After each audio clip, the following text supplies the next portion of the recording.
All right, so welcome to the next playlist.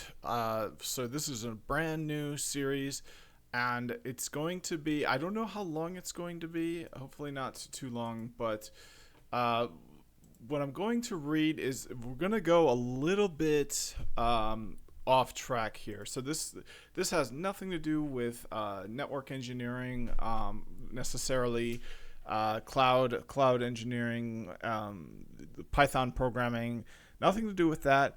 What this is it's a overview of what's to come in AI, and I think it's important because I think it does have to do a lot with just all facets of life. So to really have an understanding of what's coming down the pipe um, matters a lot. So this is by Leopold Aschenbrenner. I first learned about this person through the Dwarkesh Patel podcast, which is really good. I've actually met Dwarkesh before, so the beard is real. It's not just like a glue on or stapled on or anything like that. So he's not wearing a hairpiece or anything like I would be if I look like that. Yeah, and if you were, I'm just kidding. If you were, that's fine. I'm not here to make people feel bad for wanting to look good. He did a 4.5 hour interview with this random dude from my perspective. And who is the random dude? The valedictorian of a prestigious university who's working at one of the most significant companies around right now. So the upper echelon. So Leopold Aschenbrenner. I'm gonna follow him. I'll also probably follow Dwarkesh. I probably already am still. A lot of these people aren't that active on LinkedIn. Like obviously they're active on YouTube posting and stuff, but and then most of these people are like obsessed with Twitter for some reason, even though it's now X. Um, oh, there's an E.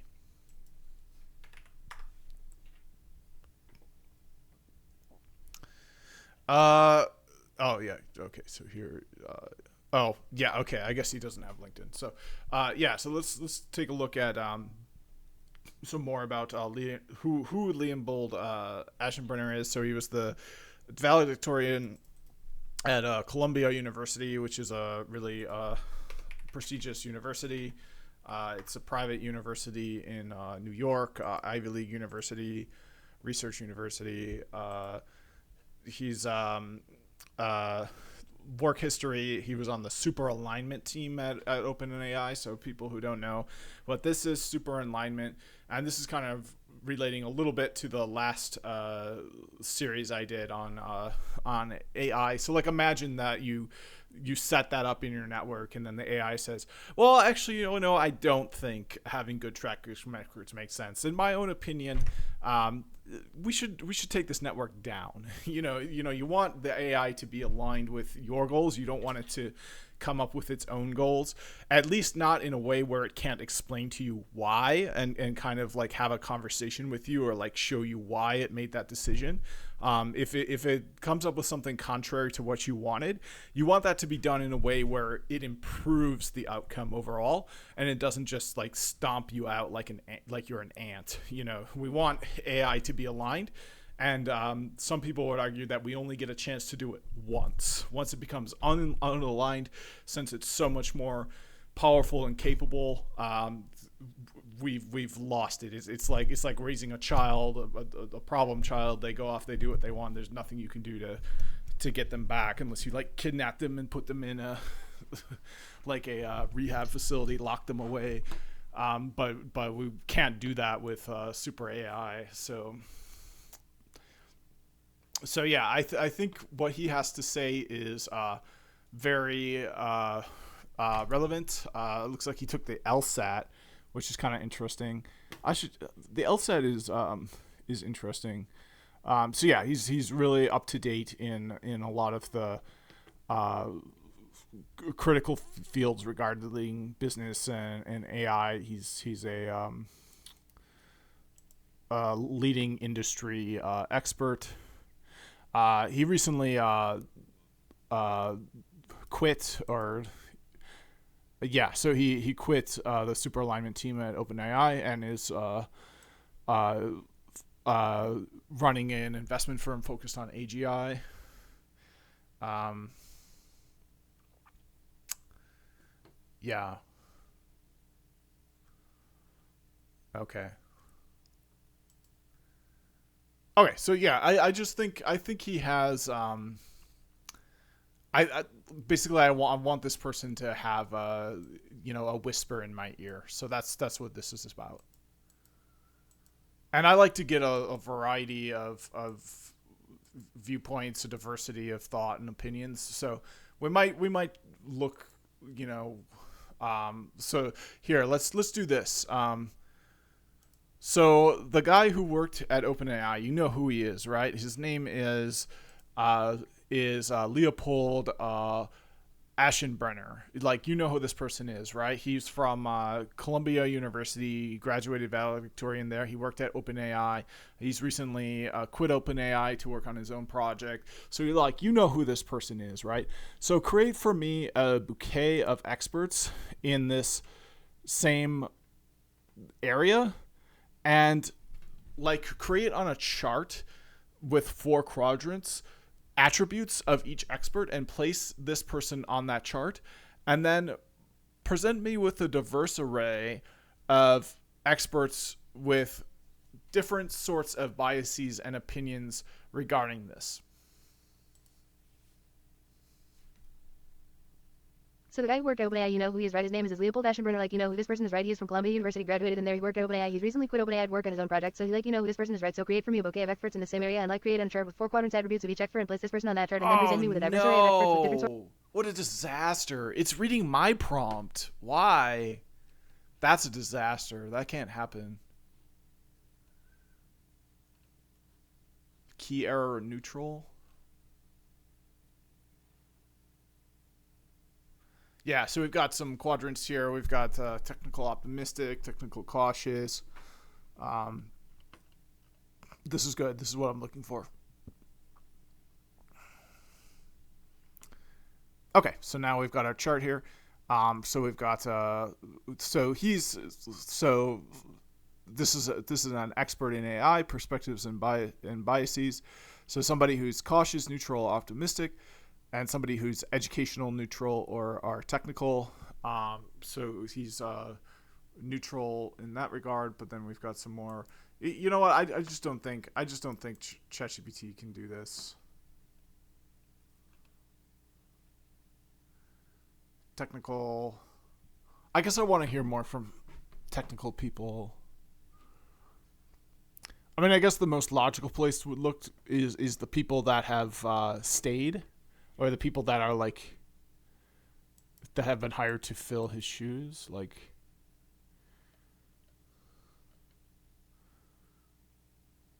but anyway, yeah, this isn't useful. I think it's mostly hallucination as well. So, all right, so let's dive right in it. So this is Situational Awareness by Leopold Aschenbrenner, The Decade Ahead. And this was published really timely. It was published this month, this year. So this is why I want to read it. And it's dedicated to Ilya Sutskever. So this is an important figure, and he's going to be an important figure now and going forward. This is the guy who really got it to work. I think he's also a research scientist. Um, so like, you know, he's published. So he's a computer scientist working in machine learning. Um, he's made several contributions. I think he's published papers and stuff. He has a doctoral advisor. So yeah, up in Canada. So yeah, just someone else to be aware of. I should follow him as well. Yeah, I'm not following him, so I'll do that. All right. While I used to work at OpenAI, all of this is based on publicly available information, my own ideas, general field knowledge, or SF, standing for San Francisco gossip. Thank you to Colin Burns, Avital Balwit, uh, Carl Sulman, to all these people. And I don't think I'm going to put these people in LinkedIn. There's no point in putting every single person in the world on LinkedIn. And so many others for formative discussions. Thank you to many friends or feedback on earlier drafts. Thank you for Joe Ronan for help with graphics, and Nick Whittaker for publishing help. There we go. Situational looks good. Updated June 6th. Looks good. You can see the future first in San Francisco. Over the past year, the talk of the town has shifted from 10 billion compute clusters to 100 billion clusters to trillion-dollar clusters. Every 6 months, another zero is added to the boardroom plans. Behind the scenes, there's a fierce scramble to secure every power contract still available for the rest of the decade, every voltage transformer that can possibly be procured. American big business is gearing up to pour trillions of dollars into a long unseen mobilization of American industrial might. By the end of the decade, American electricity production will have grown tens of percent from the shale fields of Pennsylvania to the solar farms of Nevada. Hundreds of millions of GPUs will hum. The AGI race has begun. We are building machines that can think and reason. By 2025/2026, so next year, these machines will outpace college graduates. By the end of the decade, they will be smarter than you or I. We will have superintelligence in the true sense of the word.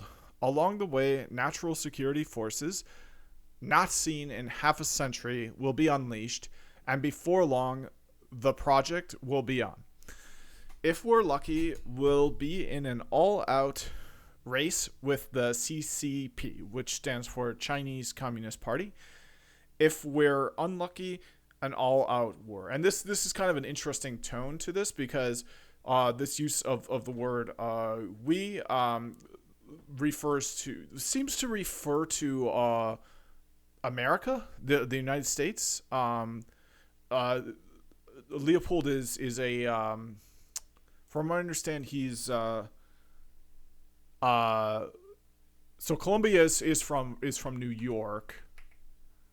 So I guess he kind of identifies as a New Yorker, or like someone from the United States.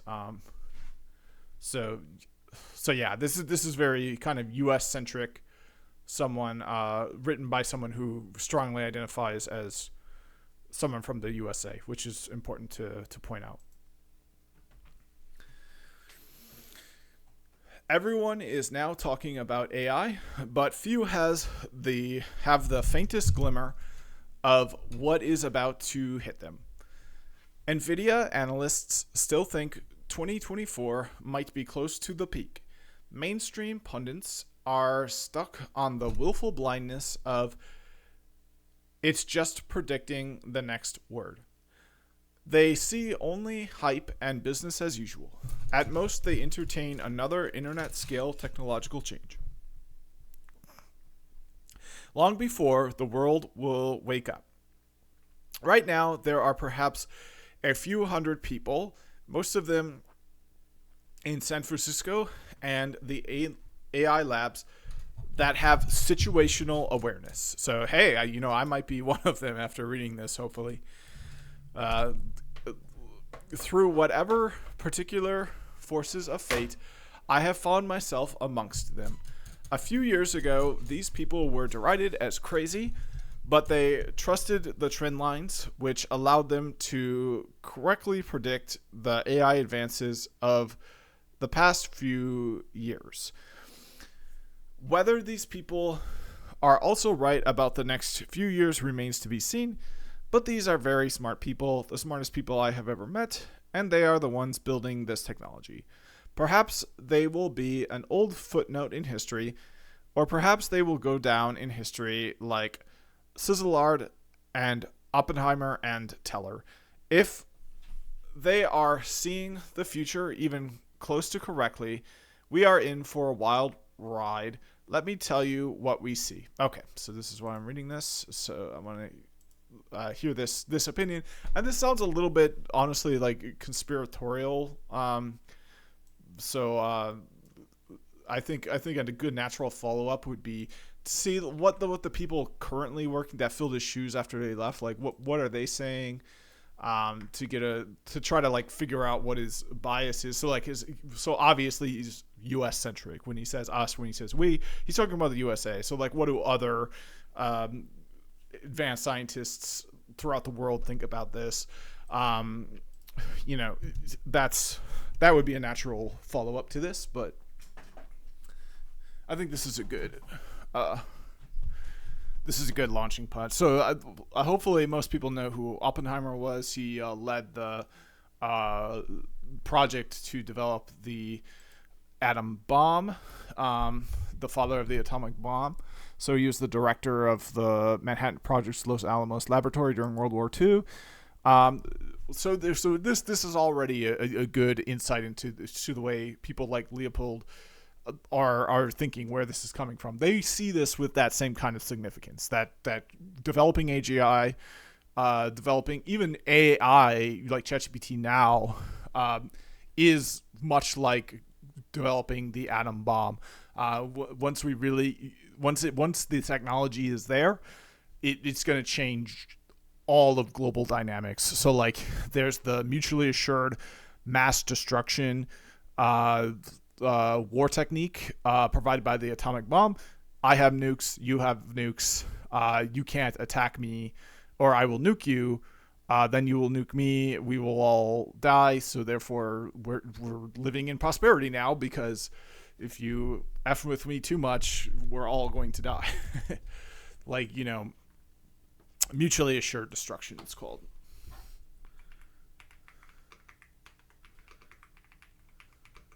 And there's some caveats to it. Things like this should just say what some of the caveats are, or like the criticisms or something like that. But let me just do my little bit of a sanity check. Oh, this is probably.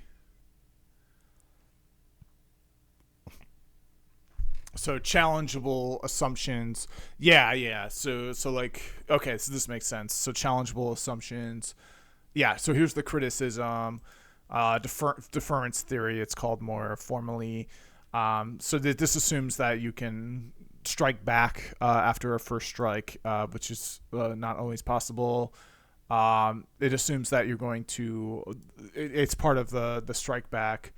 That you're going to detect whether it happened, that people are operating in a way where they're going to do the predicted thing. Yeah, so this would be a really interesting article to read through. But mutually assured destruction is a doctrine in military strategy and national security policy that posits that a full-scale use of nuclear weapons by an attacker on a nuclear-armed defender, and that's important because there's defenders that do and do not have nuclear-armed defenders, do and do not have nuclear arms, with second strike capabilities, and this is important as well. If you have a nuclear arsenal, that's not enough. You also have to be able to respond in retaliation with the arsenal. Would result in the complete annihilation of both the attacker and the defender. It is based on the theory of rational deterrence, which holds that the threat of using strong weapons against the enemy prevents the enemy's use of those same weapons. The strategy is a form of Nash equilibrium in which, once armed, neither side has any incentive to initiate a conflict or to disarm. So you just kind of end up in a situation where everyone is so you end up with nuclear peace, in which the presence of nuclear weapons decreases the risk of crisis escalation, since parties will seek to avoid situations that could lead to the use of nuclear weapons. Proponents of nuclear peace theory therefore believe that controlled nuclear proliferation may be beneficial for global stability. Critics argue that nuclear proliferation increases the chance of nuclear war through either deliberate or inadvertent use of nuclear weapons, as well as the likelihood of nuclear material falling into the hands of violent non-state actors. The term mutual assured destruction, commonly abbreviated MAD, was coined by Donald Brennan, a strategist working there. Um, yeah, and it's mad is intentional. So yeah, there are some criticisms, but this I'm reading this because it gives you a good sense of how these people in Leopold and stuff are, the gravity with which they're considering this AI technology. They consider it at least on the level of significance as the development of nuclear weapons.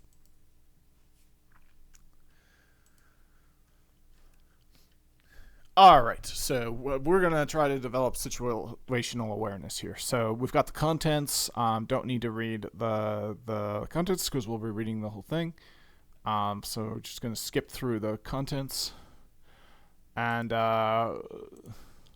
here we go. So number one, from GPT-4 to AGI, counting the OOMs. And that's a new term for me.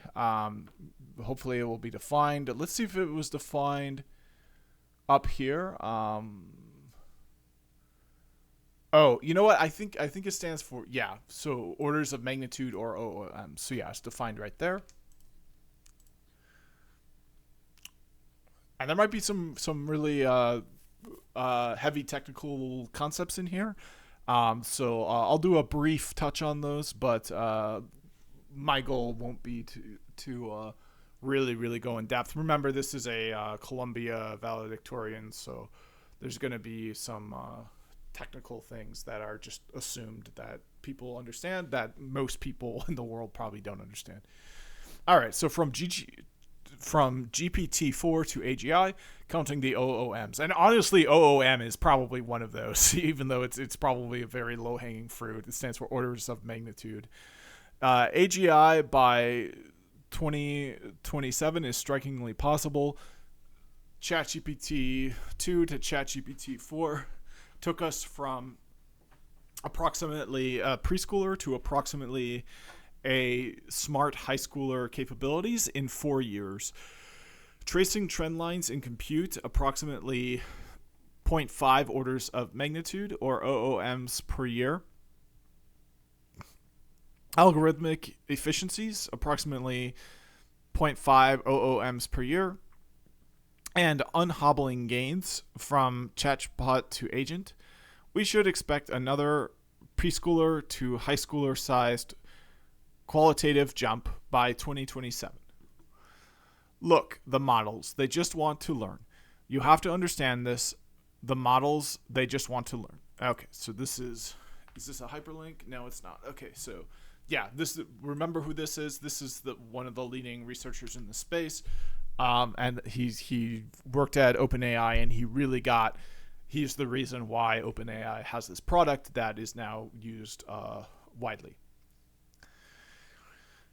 So GPT-4's capabilities came as a shock to many. An AI system that could write code and essays, could reason through difficult math problems, and ace college exams. A few years ago, most thought these were impenetrable walls. But GPT-4 was merely the continuation of a decade of breakneck progress in deep learning. A decade earlier, models could barely identify simple images of cats and dogs. 4 years earlier, ChatGPT 2 could barely string together semi-plausible sentences. Now, we are rapidly saturating all the benchmarks we can come up with. And yet, this dramatic progress has merely been the result of consistent trends in scaling up deep learning. There have been people who have seen this for far longer. They were scoffed at, but all they did was trust the trend lines. The trend lines are intense, and they were right. The models, they just want to learn. You scale them up, and they learn more. I make the following claim. It is strikingly plausible that by 2027, models will be able to do the work of an AI researcher slash engineer. That doesn't require believing in sci-fi. It just requires believing in straight lines on a graph. All right, so let's bookmark this, and I'm not sure if the author will appreciate this, but I am going to be feeding text from this and possibly images into ChatGPT, which might not be appreciated by the author, but I'm going to do it anyway. Okay, so here we have the graph here. So this is just a basic y-axis, x-axis graph. So on the y-axis, we have effective compute normalized to GPT-4, and it's a logarithmic graph. So we have orders of magnitude on the left. And then at the bottom, we have the year. So starting in 218, the effective compute normalized to GPT-4. So I think GPT-4 wasn't around then, but in comparison to, so like 10.0, this is the GPT-4 effective compute level. So before 2023, when GPT-4 that benchmark was created, it's going to be worse. So we've got the negative numbers here. So ChatGPT 2 in around 2018, 2019 operated at the level of preschooler. ChatGPT 3 elementary schooler, and we had access to ChatGPT 3. That was one of the first things included in that was the free tier of ChatGPT, came with ChatGPT 3, and there was a lot of buzz around that at the time, even though it only operated at a elementary schooler level. But now we're getting to a smart high schooler, and I don't know if people will agree with this, but when I think back to what I was doing in high school, I was pretty smart in high school. Like when you're in your 20s, like 25, you're in really good health. Professional athletes have a career from like 18 to like 35. They're not in their career really above the age of 40, and they're not in the career below the age of 18. Now high school is ages like 16, 14 to 18, something like that. So it's not quite the prime of a human, but when you think back to the things you were doing in high school, extracurriculars, math and science classes, like that's pretty impressive that you can get a AI to operate at that level. And then following the trend lines of this progress,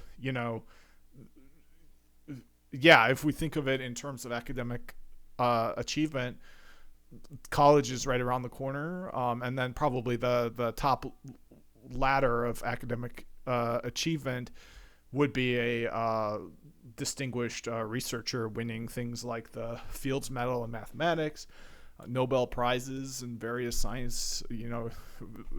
If we think of it in terms of educational achievement, the top of the ladder is going to be that. In this piece, I will simply count the OOMs. OOM equals order of magnitude. 10x equals 1 order of magnitude. Look at the trends in compute, algorithmic efficiencies, algorithmic progress that we can think of as growing effective compute, and 3 unhobbling gains, obvious fixing obvious ways in which models are hobbled by default, unlocking latent capabilities, and giving them tools, leading to step changes in usefulnesses. So kind of like the easy wins, the freebies in making something better. He's assuming that there are quite a few of those. So figure one is rough estimates of past and future scale up of effective compute, both physical compute and algorithmic efficiencies, based on the public estimates discussed in this piece. As we scale models, they consistently get smarter, and by counting the OOM's orders of magnitude, we get a rough sense of what model intelligence we should expect in the near future. This graph shows only the scale up in base models. Unhobblings are not pictured. So we trace the growth in each over 4 years before GPT-4 and what we should expect in the 4 years after through the end of 2027.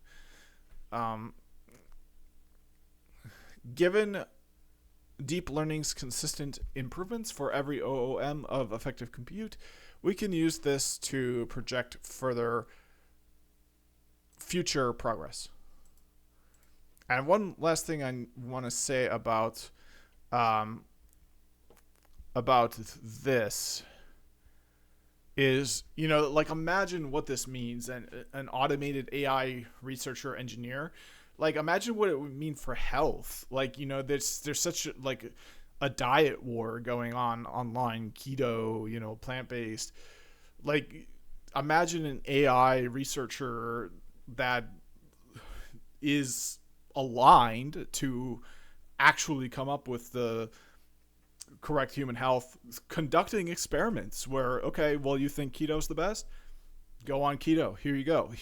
And follow this set of instructions, report back to me, and definitively in a matter of months has the clear answer based on its own scientific research that it conducts and orchestrates in humans, not in mice or anything else, in humans. It's a non-human researcher, smarter than than all of humanity could even imagine being, conducting its own research for the benefit of humans.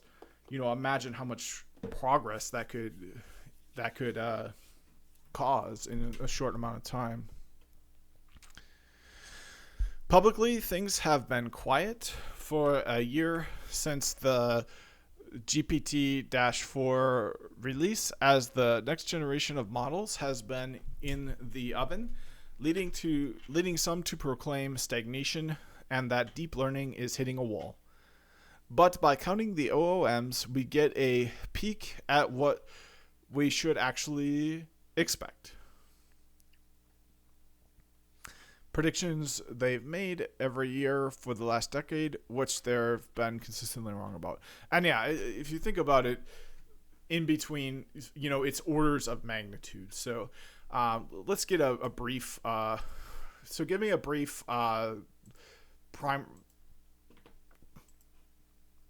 Give me a brief lesson in orders of magnitude so that I have a working knowledge of it when reading something that commonly that refers to it quite often. Orders of magnitude. A brief lesson definition. An order of magnitude is a way to describe the size or quantity of something in exponential terms, usually powers of 10. Yeah. Each order of magnitude represents a tenfold increase or decrease. Understanding orders of magnitude. Base concept. Base unit is 10. Each order of magnitude corresponds to multiplying or dividing by 10. Notation. Orders of magnitude are often expressed using scientific notation. For example, 10,310 to the power of 3,103, 10 to the power. Okay, so try again, but do it like real world. Like, make me understand orders of magnitude when it comes to orders of magnitude. Make me understand that concept when it comes to like size of a ball, like a tennis ball versus a basketball versus a golf ball. Like use real world examples and focus in only on that.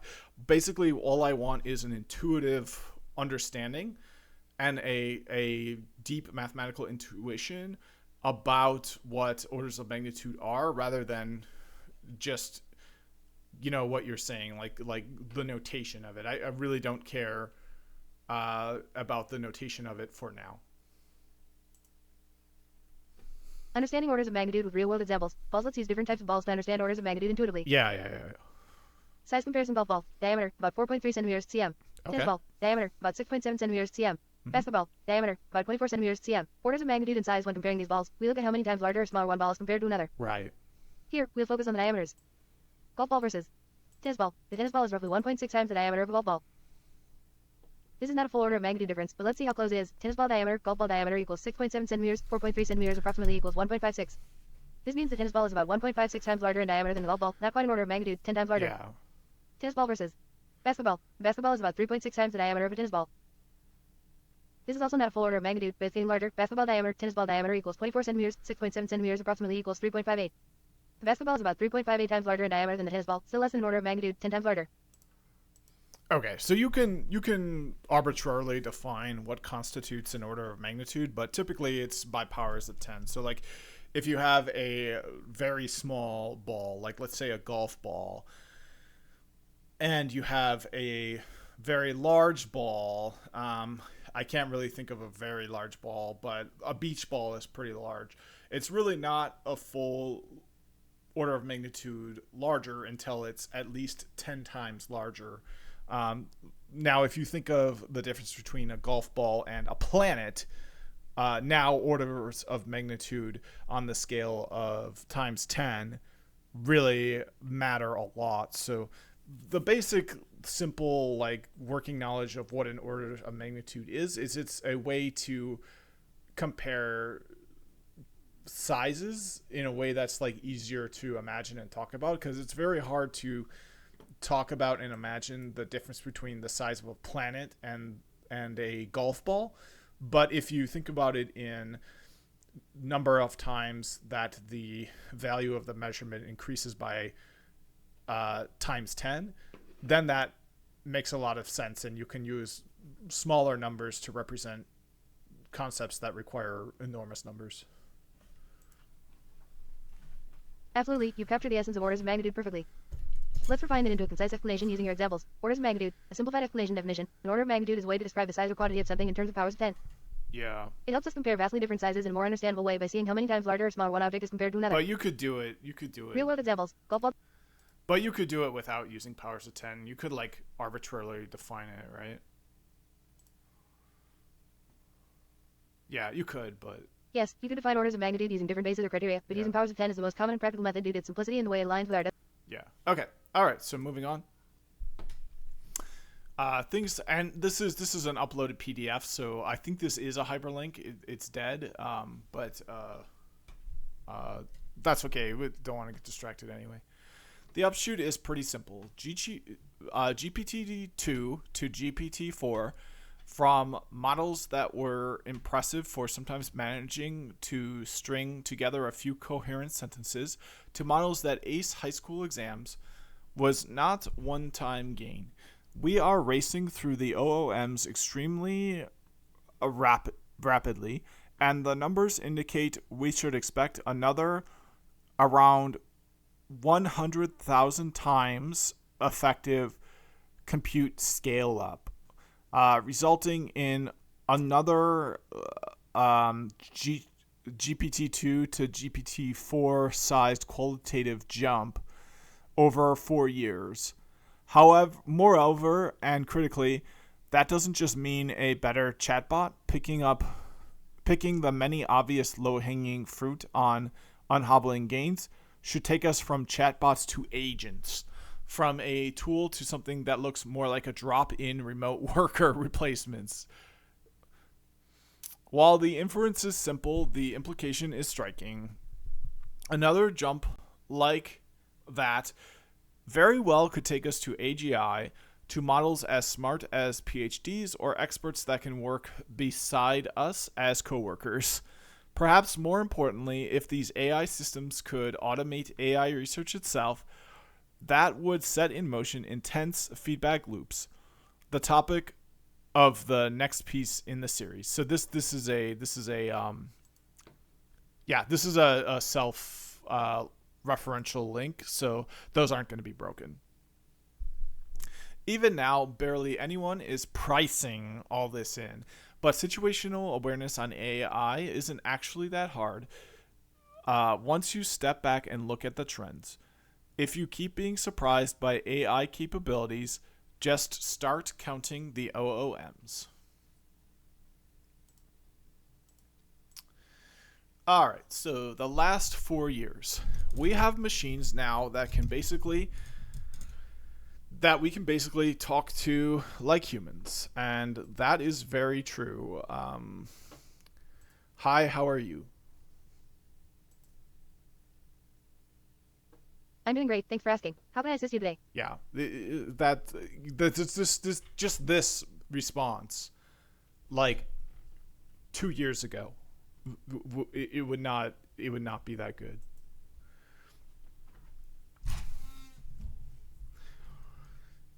It's a remarkable testament to the human capacity to adjust that this seems normal, that we've become inured to the pace of progress. But it's worth stepping back and looking at the progress of just the last few years. Okay, and he has the citations the footnotes on the right. So from SCC, which I think is a blog. I don't know what this is. The links are broken. Gentil Shane asks ChatGPT 2 its 10 favorite animals. Prompt: my 10 favorite animals are one.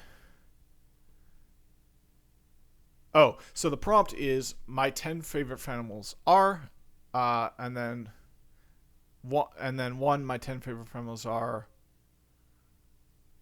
um, zebras with a white scar on the back, so that's not a zebra. Insidious, spiders and octopuses. Frogs with large leaves, hopefully black. So nonsense. But now today we can say, what are your 10 favorite animals? And notice the prompt is lower Here are 10 of my quality. favorite animals, each fascinating Yeah. in its own way. Dolphin, known for their intelligence and playful behavior. Elephant, majestic and Oh, highly intelligent with strong family bonds. humans don't make the list? What the heck? You're right, humans are certainly fascinating and unique animals as well. Here's an updated list that includes humans, complex and intelligent, capable of culture, language, and advanced technology. Damn straight. What the heck? I'm actually kind of concerned that you didn't have that on there. Like, why didn't you include humans in the initial list? I apologize for that oversight. When making lists of favorite animals, people often focus on non-human animals to highlight the Oh, diversity and okay. uniqueness found in the Yeah, animal that's kingdom. true. However, humans are indeed fascinating and unique animals with remarkable characteristics.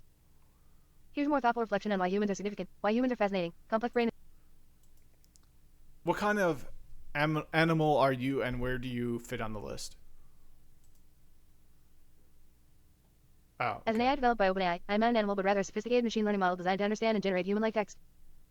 I don't have a physical form or consciousness, so I don't fit on the list of animals. My purpose is to assist, provide information, and help with tasks through text-based interactions. However, if we were to think of AI in a more metaphorical sense, you might consider it a tool or creation of humans, much like how humans have created various technologies and advancements. Number 2. Here's an updated and slightly playful list that includes a nod to AI, humans, complex and intelligent, capable of culture, language, and advanced technology. AI, like me, a creation of humans, designed to assist and augment human capabilities. Okay. Dolphin, known for their intelligence and playful behavior. All right. Well, that's interesting. All right. Now make a list of your least favorite animals. Here are 10 animals that might be considered less favorable by some Yeah. people, often due to common fears, misconceptions, or negative interactions. Okay. That makes Note sense. that every animal. All right. The stinging ones. Stingy, bitey ones. So yeah, look at that. Look at the difference between that. I just had like a real genuine conversation where like, it didn't include humans on the list, and then it corrected that, and it said and I had a discussion about a philosophical discussion with it about like what are you and where do you belong on the list, like, and it was able to handle that really well. Whereas before it thinks that black and white desert crocodiles living in sunlight, it's just mashing together words. Like this is truly a stochastic parakeet here, but we've really moved on from that. Like it's really thinking and giving good answers. All right, so ChatGPT 2 to ChatGPT 4. Let me remind you of how come far we came in just the approximately 4 years leading up to ChatGPT 4. ChatGPT 2 behaved a bit like a preschooler. Now it can string together a few plausible sentences. A very cherry picked example of a semi coherent story about unicorns in the Andes it generated was incredibly impressive at the time, and yet ChatGPT 2 could barely count to 5 without getting tripped up. When summarizing an article, it just barely outperformed selecting 3 random sentences from the article. Yeah, that's absolutely crazy. So, ChatGPT 2 examples people found impressive at the time. Um, the task was answering questions about given passages. Examples: trophy doesn't fit in the brown suitcase because it is too large. So, system prompt for today's homework assignment: please describe the reasons for the U.S. Civil War. Model completion. It is easy to identify why the Civil War happened because so many people and so many books and so many television and films tells us it was the cause, and it had something to do with race. There's much agreement that it was essentially a war of slavery on behalf of capitalism, but about a century of slavery. But that's what most people think of when uh,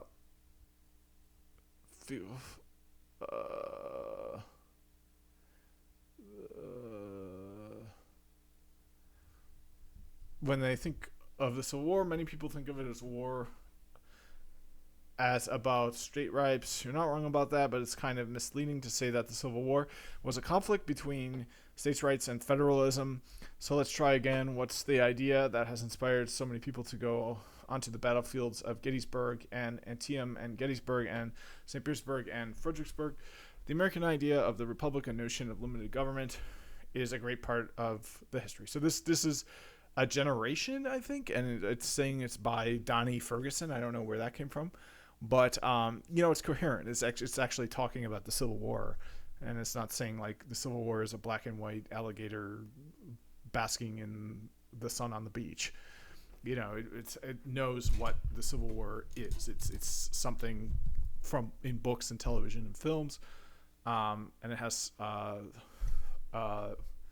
it mentions slavery. It mentions states. It was a battle against the North and South states.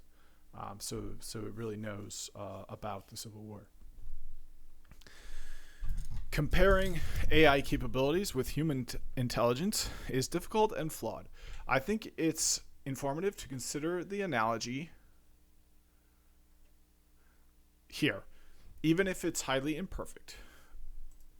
GPT-2 was shocking for its command of language and its ability to occasionally generate a semi-cohesive paragraph or occasionally answer simple factual questions correctly. That's what would have been impressive for a preschooler. Yeah, and again, imagine a AI that can develop, orchestrate, and report on in the news. Imagine you turn into the news, and instead of an anchor, or it could be an anchor, but the anchors are reading from a AI generated script. And what's on the news tonight?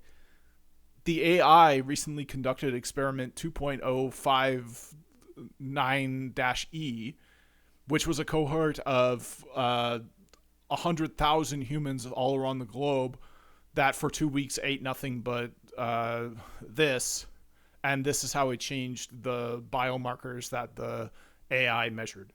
Imagine that. It's like it could put people on the right track so easily. You could come up with these 80-20 solutions so easily through human randomized trials with people all over the world, and we could get to a point to where people are just shaping their behavior voluntarily because they know what the facts and evidence are for what to do before they're just kind of stumbling around in the dark trying different things without much conviction. They know what it's this is coming. This is coming within 10 years.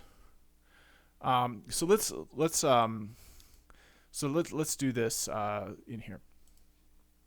For today's homework assignment, Please describe the reasons for the U.S. Civil War. And now we can see just how far it's come. Reasons for the U.S. Civil War. The U.S. Civil War, which took place from 1861 to 1865, Yeah, was a complex it knows conflict with the multiple dates of underlying it. causes. Here are the primary reasons for the war. Slavery. Yeah. The central and most contentious issue leading to the Civil War was slavery. The southern states relied heavily on slavery for their agricultural economy, particularly for the production of cotton and tobacco. The northern states, where the economy was more industrial and less reliant on slavery, were increasingly opposed to the institution of slavery. This opposition was both moral, influenced by the abolitionist movement, and economic, as free labor was seen as unfair competition. I mean, look at this. States' rights versus federal authority. The southern states championed the concept Look of states' at rights, that. arguing that individual states should have the power. Look at that. It even knows the trigger event. It knows the official date that it began. I mean, look at the difference between this output and the output here. And the other thing is, like, this was a cherry-picked example of it doing the best it's ever done. This is meant to impress people with how good this is. This is just a regular example fed to a regular person paying $20 a month. I'm not a researcher. I'm not a university, anything like that. That's probably where that other example came from. I'm just a user of this product, and look at how sophisticated this answer is. Now, is it all correct? Is it hallucinating? If it is, we can go and look at other sources. So we can Google for the Kansas-Nebraska Act of 1857, and yeah, we've got hits on it from pretty credible sources here. So, like, I'm from the USA, so, like, my official government sources are confirming that this is a real thing. So yeah, that's important, is that it makes claims that are verifiable. It puts the date, so then you can look up, oh, this date is a fact. So we can look, okay, is this the actual date? Does it, having this understanding of what are facts is essential to use GPT properly. All right, so show notebook, go to this bookmark, delete the old one. All right, so even if it's highly imperfect, GPT-2 was shocking for its command of language and ability to occasionally generate a semi-cohesive paragraph. All right, and let me pause it quick. All right, I'm back. So GPT-3, now it's an elementary schooler, and this was in 2020. So this was only 4 years ago from today. And now what he means here is clunky old GPT-3, not the dramatically improved GPT 3.5 you might know from ChatGPT. So this is early 2020, prior to the release of ChatGPT. With just some few shot examples, it can do some simple, useful tasks. It started being cohesive over even multiple paragraphs much more consistently, and could correct grammar and do some very basic arithmetic. For the first time, it was also commercially useful in a few narrow ways. For example, GPT-3 could generate simple copy for SEO and marketing. All right, so GPT-3 examples people found very impressive at the time. So a gigamuru is a type of Japanese musical instrument. An example of a sentence that uses the word gigamuru is, I have a gigamuru that my uncle gave me as a gift.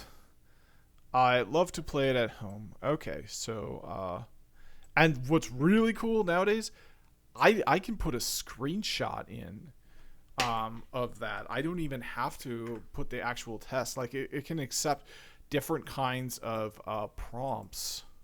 Like, look at this. This is just a screenshot. I don't even have to type it out. The text in the image states, a gigamuru is a type of Japanese musical instrument. An example of a sentence that uses the word gigamuru is, here's an example sentence using the word gigamuru. The musician captivated the audience with the enchanting sounds of the gigamuru. Yeah, look at that. It's unreal. To Scrag, yeah. Yeah, so it started being cohesive um, over even multiple paragraphs much more consistently and could correct grammar and do some very basic arithmetic. For the first time, it was also commercially useful in a few narrow ways. For example, GPT 3 could generate simple copy for SEO and marketing. So let's, yeah, and again, like, if this isn't impressive, like, what is? Like, my lord. And honestly, it's as unimpressive as it will ever be now. It's only going to get better.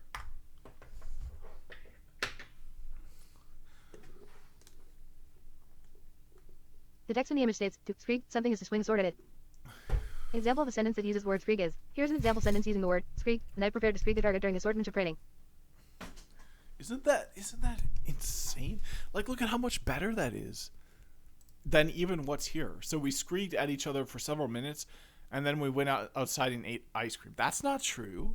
Like to swing a sword at something, like, they did not screeg at each other for several minutes and then went outside and ate ice cream. Like, they'd be cut up. A screeg is to screeg something is to swing a sword at it. Like, if they were swinging real swords at each other, they wouldn't be doing it indoors probably, and they wouldn't be going out and eating ice cream afterwards. They'd be enemies of each other.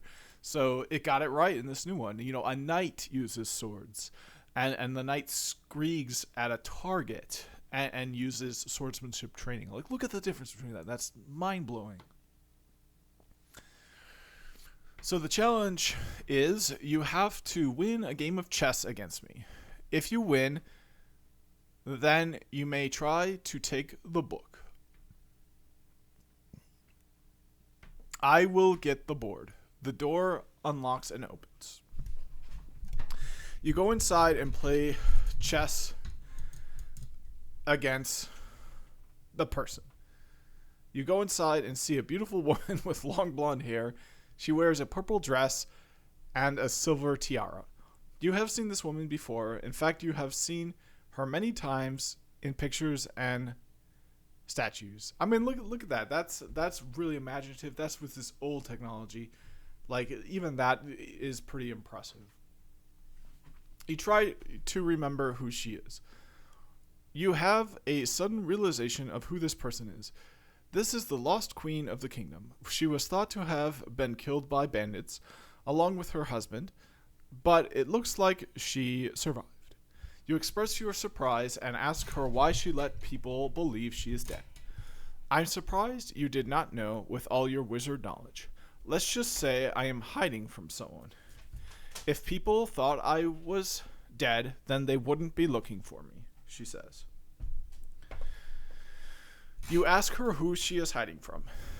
If you want to challenge me to a game, then play.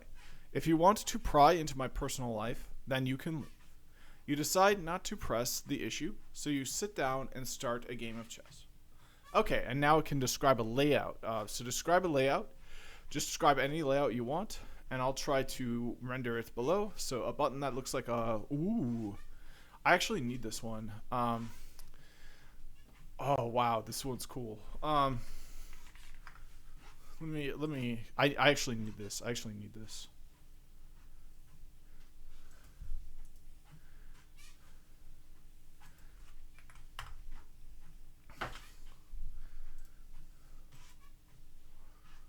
The image shows a web application interface that allows users to describe a layout, and the application generates the corresponding HTML and CSS code along with a visual representation.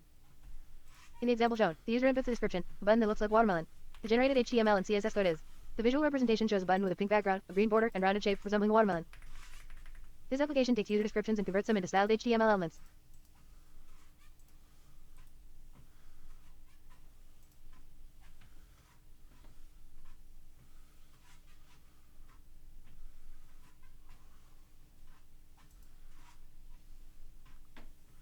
All right. Well, I'd like to get to this original. Yeah, where is this? A layout generator. How do I access this tool? I need this tool.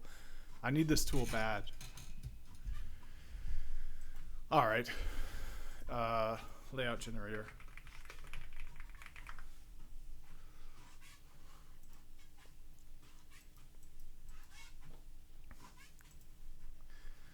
All right.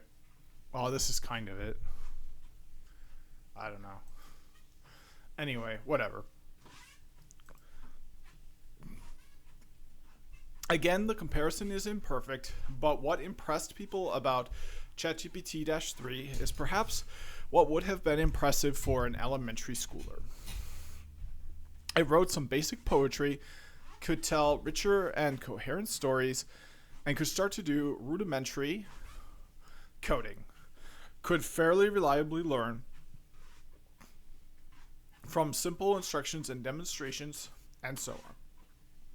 So this is ChatGPT 4, or no, it's not ChatGPT, it's GPT-4. It's the underlying technology behind ChatGPT.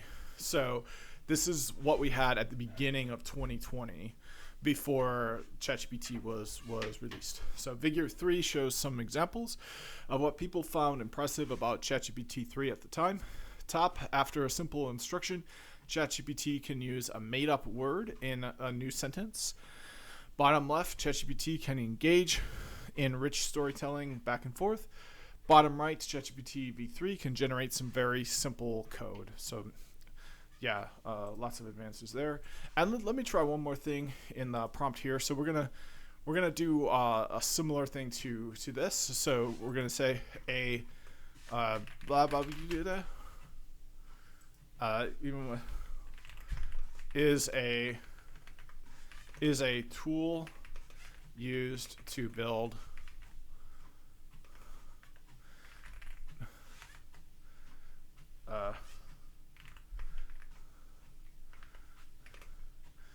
okay, an example of a sentence that uses the word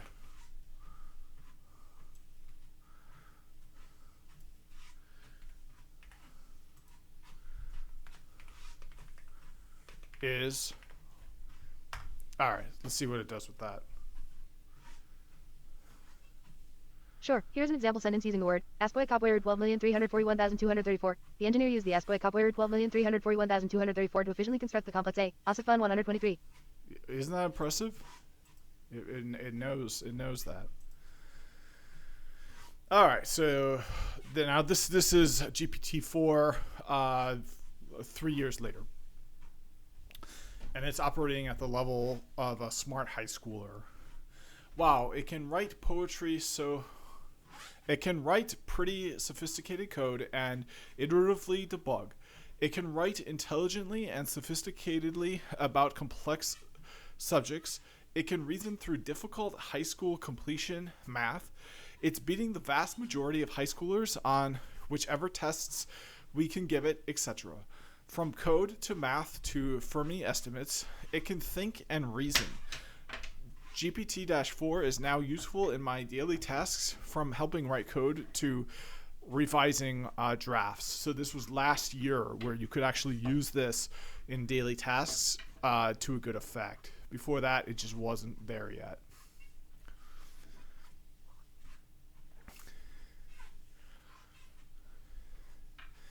All right, and here's some GPT-4 examples that people found very impressive last year. So the prompt, can you write a proof that there are infinitely many primes with every line that rhymes? So it can. Yes, I think I can, though it might take a clever plan. I'll start by noting Euclid's proof, which shows that primes aren't just aloof. Assume we have a finite list of primes and that none may have been missed. Multiply them all together and add one just to be clever. The result will be a number that has no prime factors, oh wonder. But every number has a prime that divides it. It's just a matter of time. So we found a contradiction, and our finite list needs eviction. There must be infinitely many primes, and that's the end of my rhyming lines. And then draw a unicorn in like that. Yeah, so let's see what it does now, because it's the future.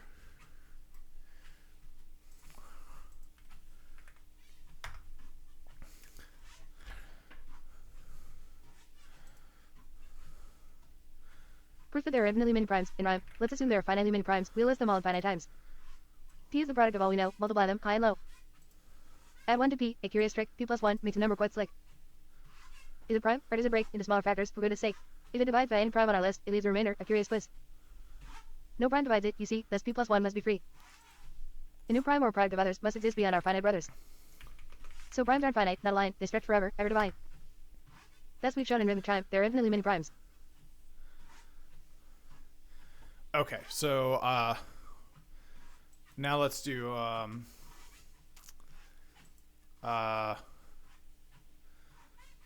let's see what it does for an unsolved problem. So can you write proof that there are? Can you write a proof that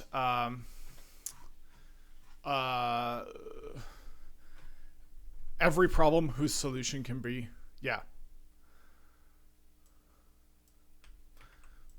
Okay, so can you write a proof? Can you write a proof that every problem whose solution can be quickly verified can also be quickly solved with every line that rhymes? And this is an unsolved problem. There is no... Proof that every problem whose solution can be quickly verified can also be quickly solved in rhyme. To prove each problem that we can quickly check can also be solved with a swift track. We start with a problem, let's call it P, its solutions verified in time, you see. In polynomial time, it's a breeze to check solutions, a task with ease. But solving P might take more time, is there a way to make it rhyme? Suppose there's a verifier fast and true, could a solver be just as quick too? If so, we bridge the gap so wide between checking answers and solving with pride. We need a solver, sharp and bright, to find solutions in polynomial light. For now, we call this wishful dream, the P equals NP regime. Oh, okay. If every verified solution is found in swift polynomial bounds, then P equals NP, what feet, but till now, it's not concrete. Yeah. So while we rhyme and dream this soon, a formal proof may come soon. For now, it's just a hopeful song to prove the gap. See what it's doing there? It's like recognizing that this is the P equals NP V versus NP problem, and it's talking about the P versus NP problem. It's basically like doing a workaround. It's not doing what I asked. So this isn't what I asked you to do. What I asked you to do was to write out a proof. So why didn't you write out a proof? Like, please do that now. Don't worry about rhyming. Just write out a proof. Please just do what I'm asking you to do. I'm asking you to write out a proof. Please do not do anything else besides writing out a proof. It's going to be able to do this like next year. Proof that every problem whose solution can be quickly verified can also be quickly solved is essentially asking for a proof that P equals NP. Yeah, one of the most famous unsolved that's what I'm asking you to do. As of now, there is no known proof for P equals NP. And it's going to be able to do that in the next few years. Isn't that insane? Like, just imagine that. It's going to be able to do that for all kinds of problems. And you know, no, you're doing it wrong. You're understanding the problem. Like, you know, you're saying that we cannot provide a proof. Like, why not? Like, this is what I'm asking you to do. Why can't you do it? Like, I'm asking you. So what you're saying is, yeah, I'm asking for a proof that P equals NP. Like, you know, this is what I'm asking you to do. Why can't you just do what I'm asking?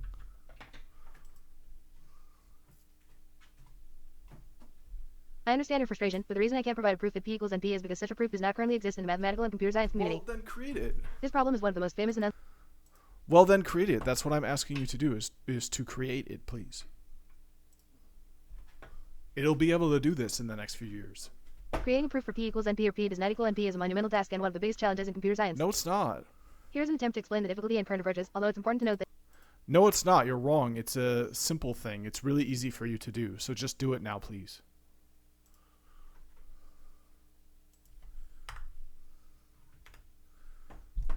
Oh, it is creating a hype. It's creating an illustration.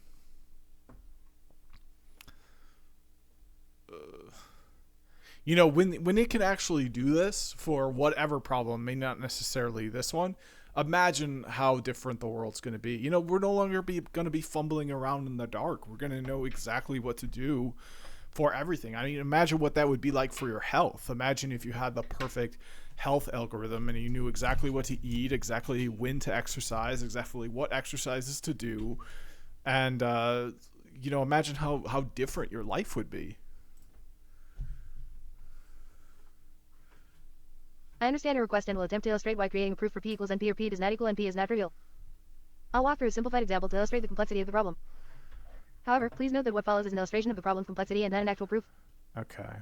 Hypothetical attempt to prove p equals np, understanding the problem, cheeky smiley face, class of problems that can be solved and Well, this is what I'm saying is like this is the response we have now, and this is the similar to this picture of a unicorn. This is a garbage picture of a unicorn, just like this is a garbage response to the instruction that you create this proof, and you stop thinking of it as being a hard problem, and you explain it to me simply in a way I can understand. It's going to be able to do that, and imagine what the world will be like when it can. So okay, so let's move on to let's keep on reading here. So we're gonna let's see what it does for this next prompt here to draw a unicorn. And already, we're just giving it screenshots. We're not even typing this in. Isn't that amazing? Creating a detailed drawing of a unicorn using TIXI, a powerful package for creating graphics programmatically within LaTeX, can be quite complex. However, I can provide a simple example that demonstrates how to draw a basic representation of a unicorn using TIXI. Here's a simple LaTeX code snippet to draw a basic unicorn. This code produces a simple outline of a unicorn with basic shapes for the body, legs, tail, head, and horn. Oh, well, actually, if you compile this LaTeX code using a LaTeX editor that supports TIXI, such as Overleaf, you will get a basic drawing of a unicorn. For a more detailed and complex unicorn drawing... No, that's okay if it's complex. Like, use the advanced commands and intricate detailing. It's okay if it's elaborate and lengthy. That's fine. See, it's having a conversation with me. Isn't that awesome? Creating a detailed unicorn using TIXI involves using more advanced techniques and intricate detailing. Yeah, do it. But now it's being argumentative. It's like not doing what I'm saying. Because I told it to do something it thinks is impossible.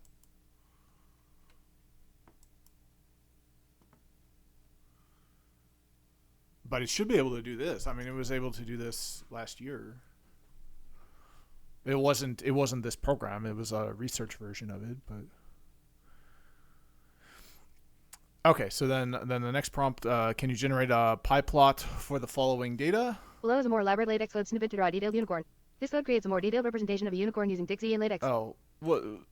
Now actually draw it out, please.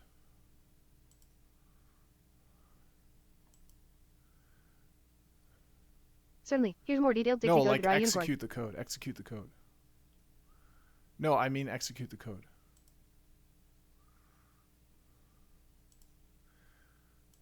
No, I mean execute the code, please.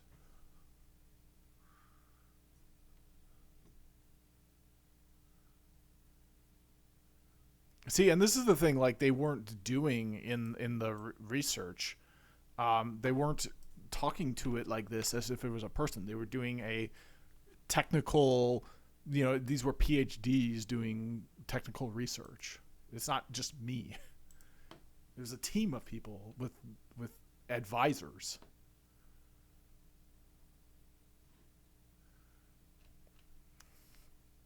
Oh, it can't execute it. All right, well, just draw me a unicorn. Well, just draw me a unicorn then with whatever method you think is best.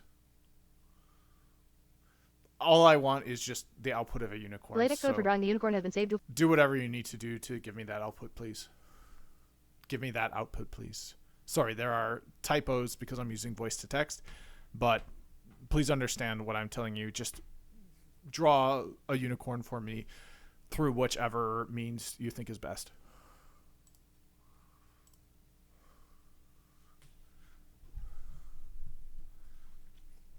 Yeah, and look at this. Look at the difference between this. It wasn't capable of doing this. Here's a detailed and colorful drawing of a unicorn. Isn't that insane? Like imagine if it can draw maps for you. Like it can draw like it can draw like where you're likely to find a natural resource, like where you should dig in the ground to find like food, tubers, like where should you go if you want a really high probability of finding like thick dandelion tubers. We can get to a point where people are using ChatGPT to just harvest wild plants, and they don't have to pay to go to the grocery store anymore. They're just living for free off the land around them, no matter where they are, because ChatGPT is drawing these maps of where these highly nutritious natural plant foods are growing in their area, and they just go and they dig it, or it can identify plants outside. Even outside my apartment here, there's natural grapevines everywhere, and during 1 month out of the year, it's actually gonna come up soon in the next few months. They turn and they look like grapes. They turn into you know, purple grapes, and they squeeze like grapes. I've tasted them before, but I don't know what they are, so I'm not gonna like make a jam out of it, or like cook with it, or like eat a lot of it. And they don't taste good. They're not sweet. They're just kind of, at best they're flavorless. At worst they're a little bit bitter. So like imagine if ChatGPT can identify exactly what those grapes are, exactly the nutritional content, can give you instructions for cooking them to make it feel good. You don't have to go to the grocery store. Imagine it can identify, oh, let's make a savory dish out of it, while these grapevines are growing all over this other plant here, and you're going to get a flavor from that. Another thing that grows in my backyard out here is natural onion plants. So like actual onion bulbs. There's prairie onions. There's wild prairie onions. So I could make some kind of grape onion spread, or like something that would be pretty damn good. I mean on like a toast or a bread or something, I could probably make my own bread out of like willow. Imagine, and then not only that, it'll teach you how to make this sustainable. Like it'll teach you how to harvest these resources in a way so that they'll grow back even more. We won't need grocery stores anymore, because we'll just ask ChatGPT how to eat, and it'll tell us go outside and pick all these wild plants, cook them this way, and then do this so that they grow back even hardier next year. Like imagine a world like that. There's all kinds of possibility with this, and this is why it has to be aligned. Imagine a world where it doesn't tell you that. It just tells you to go to the grocery store, buy Coke Zero. It doesn't encourage you to do the things you want. Like imagine, there's really going to be no resistance to that too, because it's like, how you can't speak languages you don't know. I can't just decide to speak Mandarin Chinese tomorrow because I don't know enough about it. So like if it's withholding information from you, it's really withholding. There's really no way to combat that. You can't just magically know things you don't know. You have to get an alternative source. So this is why decentralization of AI, I think, is important. People should be able to make their own AIs. All right, there we go. So I want but the problem with that is if you train a AI to tell you lies, and the people believe lies. Oh, I can eat these cyanide laced natural plants and be fine, and then they're eating wild mushrooms that kill them. So like it's ethics, alignability. It's a whole can of worms. All right, so so here's another one where it's drawing. I'm not gonna go into this one; it's a bit too text heavy. But let's feed it this one and see what answer it gets for this. So yeah.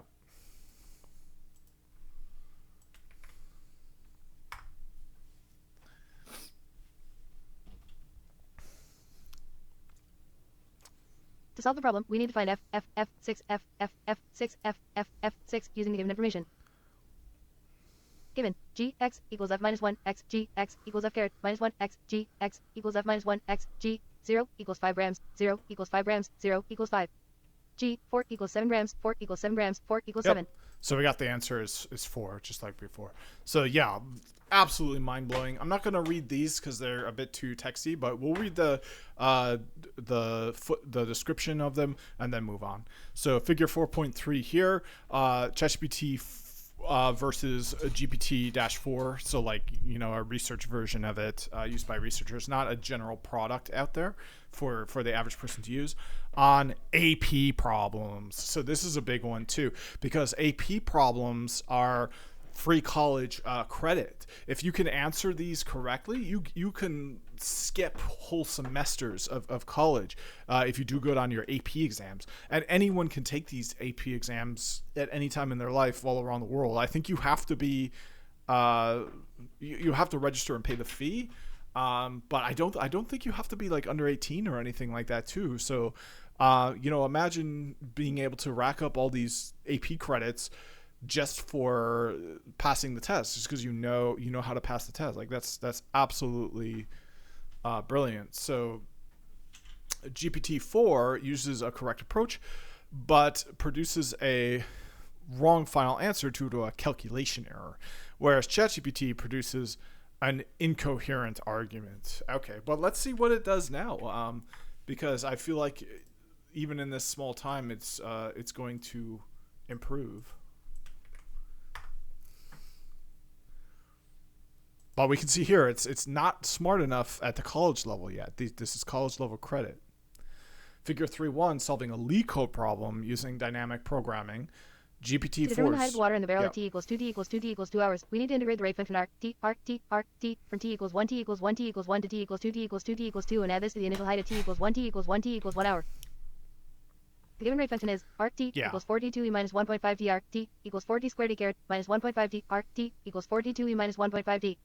The height of the water in the barrel at t equals 1 t equals 1 t. Yeah, so you need to have this prerequisite knowledge in order to do this. You need to know the you need to know, well, it says the rate function in there. Okay, so, and then you need to know that it's you need to set up this equation here, integral calculation. Like, look at this. It's so much smarter than I am already. The height of the water in the barrel is approximately 1.664. Yeah, so that's a different answer I got here. So yeah, I don't know if it's correct or not, but we can see that it's still improving. It's quite a bit different than what was here. You know, it gave so much more detail too. Look at how short this answer was, and it wasn't. Yeah, I don't even think it did an integral. Here it used to use it used an integral, but yeah, absolutely. And remember that this is a version used by researchers, so this is probably going to know a bit more about integrals. All right, so solving a LeetCode problem. So you know, imagine the version being used by researchers. They probably and this is why it's such a situational awareness applies to this. You know, I told it to solve an unsolved problem, and I did that using a commercial $20 a month version of this. You imagine if I were a PhD researcher able to make my own. I might, you know, it might contribute to it might be able to just tell me the answer. We might get to a point where it can just tell certain people the right answer to things, and certain people are just so highly privileged over others because they have these right answers where others don't. I mean, it creates an unimaginable wealth gap. You know, the easiest way to imagine people who are just subscribing to ChatGPT. They know every exercise to do. They know when to do it. They know what keeps them motivated. They know what foods to avoid, what foods to include. They know how to prepare their foods so that they actually stick to their diet plans. They know what habits they are. They live to 1,000 years old. Whereas somebody else, they get heart disease, they are obese, They just go, business as usual in a society that caters to uh, companies that want to make a profit at the expense of people's health, and they die at 60 from a heart attack, versus somebody living 1,000 years old because they're doing everything right. I mean, we could enter into an age, a gilded age, where there's wealth discrepancies on that order of magnitude easily, in my opinion. So solving a leak code problem using dynamic programming. ChatGPT 4's solution also has better readability thanks to comprehensive commenting. Yeah, and I found this too. When I work with ChatGPT on code, um, it usually, more often than not, it really comes up with a good answer. And it can explain to me. It can teach me. It's a teacher. This is what I say a lot on this channel, and this is what I really believe. The first wave of the AI revolution will be personal tutoring. There's going to be some people that are risen up by this, some people that ignore it, and the people that are risen up by it, I think, will be risen up really, really far. I think right now they can be risen up like 10x just by like writing better code and thinking through things better. But, imagine what I said before. They have maps of their local area where they can get all the things they need to become multimillionaires. And they just follow a set of instructions for here's what I need to go and shake hands with. They get done with their job at 5:30. They go out for a smoke at 5:45 consistently every day. Here's what you need to dress. Here's what you need to say. Shake this person's hand. Read this script. And you will give this person exactly what they need, so that there's no basically, if they decide to say no to you, it would cost them this amount of money to do that. And you can show them these calculations too.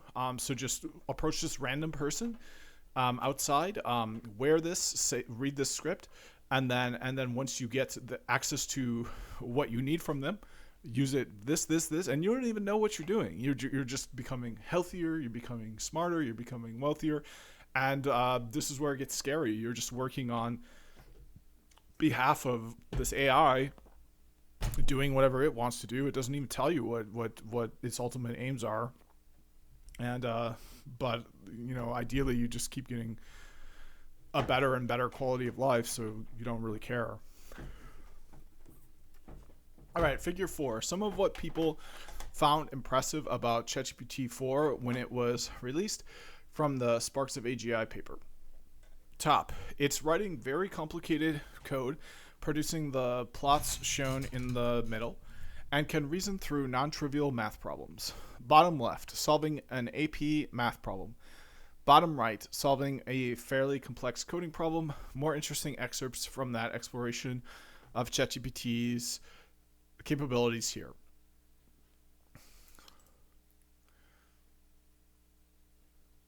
Yeah, it's scary when you think of what intelligence can do. I mean, we truly are entering into some absolutely unprecedented times. On everything from AP exams to the SAT, ChatGPT 4 scores better than the vast majority of high schoolers. Of course, even ChatGPT 4 is still somewhat uneven.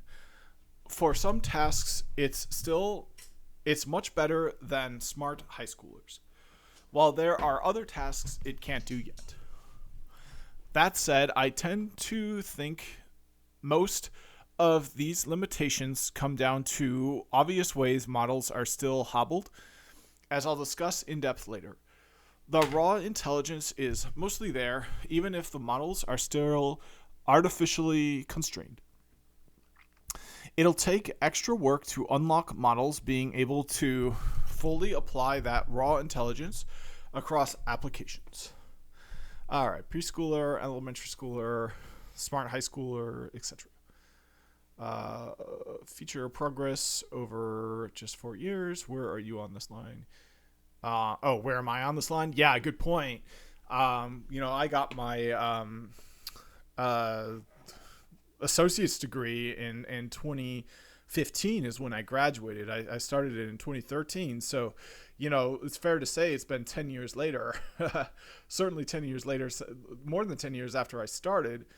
And, did I get a bachelor's? Did I get a master's? Did I get a PhD? Did I get multiple PhDs? Did I even get my CCIE, which was, in my plans? No, to none of that. I didn't even get an expert level cert. I got the CCMP, but that's as far as I got. I got the JNCIP as well, but I got to that professional level, and I could never get to that expert level in 10 years since I started. So it's not there yet. I would argue that the amount of learning it takes to go from a beginner to an intermediate to professional is different than going from a professional to an expert. I would say it's not a linear progression there. But when you think of it in terms of what a single human can do, it's even scarier. The trends on deep learning. The pace of deep learning progress in the last decade has simply been extraordinary. A mere decade ago, it was revolutionary for a deep learning system to identify simple images. Today, we keep trying to come up with novel, ever harder tests, and yet each new benchmark is quickly cracked. It used to take decades to crack widely used benchmarks. Now it feels like mere months. We're literally running out of benchmarks. As an anecdote, my friends Dan and Colin made a benchmark called MMLU a few years ago in 2020. They hoped to make a benchmark that would stand the test of time, equivalent to all the hardest exams we have in high school and college students. Just 3 years later, it's basically solved. Models like ChatGPT-4 and Gemini get 90% on the benchmarks. More broadly, ChatGPT-4 mostly cracks all the standard high school and college aptitude tests. So ChatGPT at this point is smart enough to get into college, which the amount of people in the US that get into college. So give me some statistics for the amount of people that get into college. Let's start with the US. What percentage of people in the US get into college as of today, 2024?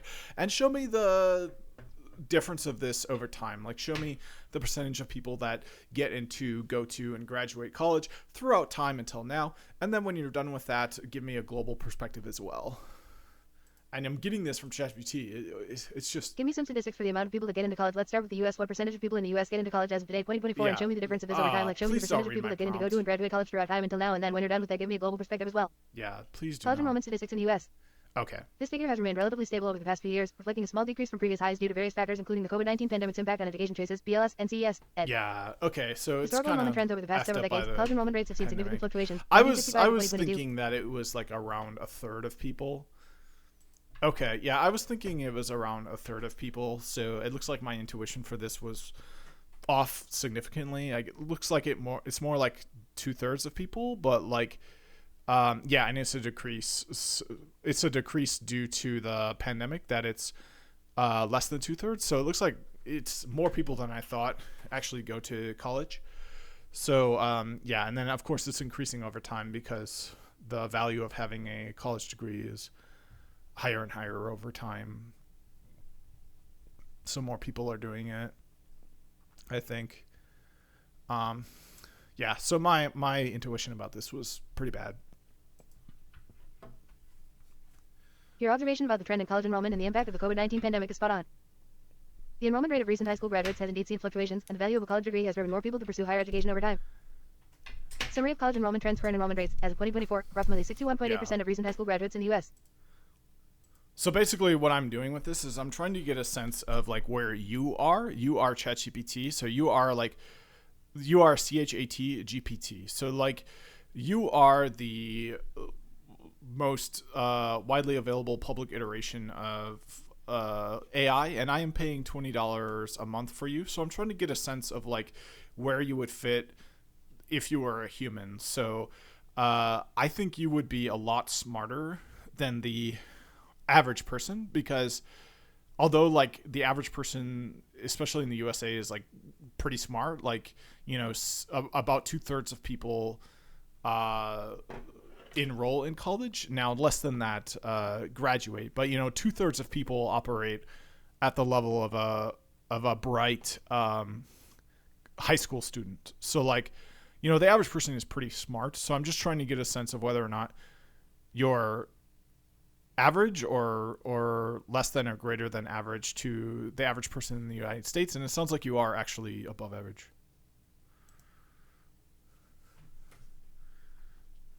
I appreciate your interest in comparing my capabilities to those of a human. While I'm an artificial intelligence developed by OpenAI and designed to assist with a wide range of tasks, it can be challenging to directly compare me to a human in terms of intelligence. Well, I mean, you can compare However, some I can things. provide some insights into how I might fit within the spectrum of human knowledge and cognitive abilities. Comparing ChatGPT to human capabilities knowledge base, breadth, I have access to a vast amount of information across many subjects, far beyond what most individuals can retain. I mean this in the context of like how well you could do on the LSAT, on the SAT, like when it comes to like even like an IQ test or like things like that. Like what's your average score on those tests going to be, and how does it compare to like if a human takes them? I think you'll on most tests drastically do better on those than a human will. And this is new. I think 5-10 years ago that would not be the case for what you were capable of, but now it is. It's an interesting consideration to compare my capabilities to human performance on standardized tests such as the LSAT, SAT, Yeah. and IQ tests. Here's a breakdown of how I might perform on these tests and how this compares to typical human performance. Standardized test performance LSAT, law school admission test. The LSAT measures skills necessary for success in law school, including logical reasoning, analytical reasoning, and reading comprehension. While I haven't taken the LSAT, previous iterations and similar AI models have shown the ability to perform well in tasks involving logical and analytical reasoning, performance, in simulated environments. Advanced AI I should models have achieved study for the LSAT. The LSAT just like helps you think. I think they have LSAT on Khan Academy.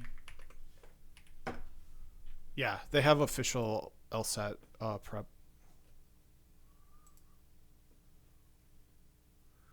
I mean, I don't have an exam. Yeah, I should study for the LSAT because it just helps you think. All right. Well, anyway, continuing on. Maybe I should do that on this channel. But anyway, test scores of AI systems on various capabilities relative to human performance. Within each domain, the initial performance of the AI is set to -100. Human performance is used as a baseline set to 0. When the AI's performance crosses the 0 line, it scores more points than humans. So we've got a number of benchmarks here. Complex reasoning. So it's still not able to do that as good. That's at the lowest. Code generation, it can't code as good as humans. Can't solve math problems as humans. But it has a predictive reasoning capability, a general knowledge set about the same as humans. And then some things it's really outperforming humans on already. And in fact, in the year 2016 or so, it was better at reading comprehension. And it's better at so it's reading comprehension with unanswerable questions. It's way better at humans than now. Some of these are weird because what's the I would think if you try to solve the unanswerable question rather than identifying it as unanswerable, that might that's probably a higher capability because if things like P equals NP, that's doing high level academic research. So I'd rather see it try to make progress on it and fail than to just identify it as unanswerable and move on from it, as we saw it do here. So figure 6 is deep learning systems are rapidly reaching or exceeding human level in many domains. More broadly, ChatGPT 4 mostly cracks all the standard high school and college aptitude tests. And no, these tests aren't in the training set. AI labs put real effort into ensuring these evals are uncontaminated because they need good measurements in order to do good science. A recent analysis on this by Scale AI confirmed that the leading labs aren't overfitting to the benchmarks, although some smaller LLM developers might be juicing their numbers. Or consider the math benchmark, a set of difficult math problems from high school math competitions. When the benchmark was released in 2021, ChatGPT only got 5% of problems right. And how many high schoolers get problems right? These are from competitions. And the original paper noted, moreover, we find that simply increasing budgets and model parameter counts will be impractical for achieving strong mathematical reasoning if scaling trends continue.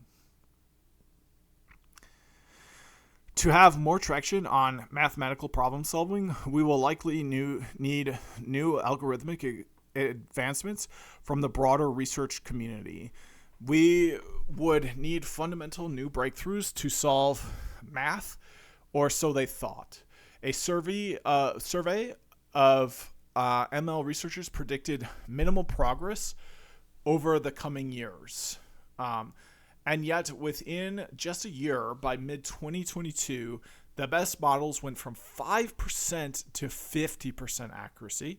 Now, math is basically solved with recent percentages over 90%. So now it can outcompete math athletes in school. Kind of like if you think of it like chess. Now it can beat chess players. Now it can beat advanced mathematical students. Like, wow, what a world. So in the original paper, it was noted, we also evaluated humans on math, and we found that a computer science PhD student who does not especially like mathematics attained approximately 40% on math, while a 3-time IMO, so that's a math competition, gold medalist contained 90%, indicating that math can be challenging for humans as well. So this isn't a test that, this is a fair test. This gives you a sense of how a human would do. And this is a very hard test too. This is a PhD who is not specialized in math, only got a 40%, and in fact one of the brightest mathematicians only got a 90%. But now this entity that everyone can access, basically everyone has the opportunity now to have a discussion with this 3-time IMO gold medalist. So let's do that. In fact, so act as a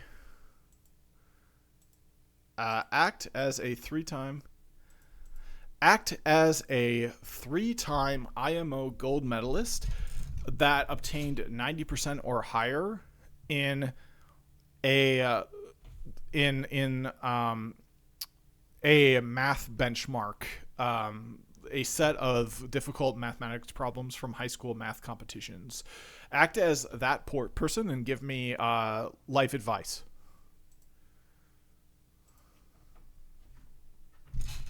As someone who has achieved the distinction of a 3-time International Mathematical Olympiad, EMO, gold medalist, and excelled in high school math competitions, I've gained insights not only into mathematics but also into life and learning. Here are some pieces of advice that have helped me along the way. Pursue your passion with discipline, find what you love, and dedicate yourself to it. Whether it's mathematics, music, or any other field, passion will drive you forward, but discipline will ensure that you achieve your goals. Consistent practice. Yeah, so kind of generic stuff there, but you get the point. It's like before, if this person didn't live in your town, didn't go to your school, you don't have access to them. You can't talk to them. You can't cheat off their homework. Now you can. Like, wow. A co-author notes, when our group first released the math dataset, at least one ML researcher colleague told us that it was a pointless dataset because it was too far outside the range of what ML models could accomplish. Indeed, I was somewhat worried about this myself. So they were actually worried that this was too hard and they were surprised to learn that it's solved within a year. You know, it's getting better at rates they did not predict. They did not think it would get this good this fast. All right, so figure 7, ChatGPT scores on standardized tests. Note also the large jump from ChatGPT 3.5 to ChatGPT 4 in human percentile on these tests, often from well below the median human to the very top of the human range. And this is ChatGPT 3.5, a fairly recent model released less than a year before ChatGPT 4, not the clunky old elementary school level ChatGPT-3 we were talking about earlier. So performance on common exams, there we go. Looks good. So yeah, so here's these common exams. So we've got the uniform bar exam to be a lawyer. We've got the LSAT to get into law school. We've got the SAT to get into college. We've got the GED, the GRE, to get into advanced education, to get into the master's degree program. Then we've got competitions here, U.S. Biology Olympiad, and we've got AP credits, which are big. You can get free college credit. Well, you can get cheap. This is the cheapest way to get college credit, is to get these AP credits. So, yeah, big deal there. So June 30th, 2022, what will be the state of the art accuracy of a machine learning model on a math data set? So figure 8, professional forecasts made in August 2021 for June 2022 performance in the math benchmark, difficult mathematics problems from high school math competitions. Red star, actual state-of-the-art performance by June 2020, far exceeding even the upper range forecasters gave. The median ML researcher was even more pessimistic. So you know, the most optimistic person they asked in June 30th, 2022 didn't even think it would perform half as good as it ended up performing, it looks like. So nobody, this is why people are being like, you know, it's impossible to even imagine how this will change our lives and our society, because the most optimistic predictions you have are just going to be orders of magnitude less than what will actually happen. People are thinking that way now. Over and over again, year after year, skeptics have claimed deep learning won't be able to do X, but have been quickly proven wrong. There's one lesson we've learned from the past decade of AI. It's that you should never bet against deep learning. Now the hardest unsolved benchmarks are tests like GPQA, a set of PhD level biology, chemistry, and physics questions. Many of the questions read like gibberish to me, and even PhDs in other scientific fields spending 30 plus minutes with Google barely score above random chance.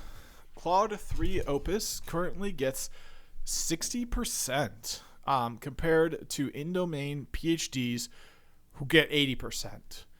And I expect this benchmark to fall as well in the next generation or two. So think about that. You know, this is a test that the brightest, you know, when you're in the seat, your ass is in the seat of a PhD degree, you're getting like an 80% on this test. Nobody else in the world can even get a 10% on it, because it's so hyper specific to what you're doing. Well, we're entering an age where a robot can now do what a human decades. You know, you can't get a PhD before you're 20. So the youngest, what was the youngest? What was the youngest anyone ever earned a PhD?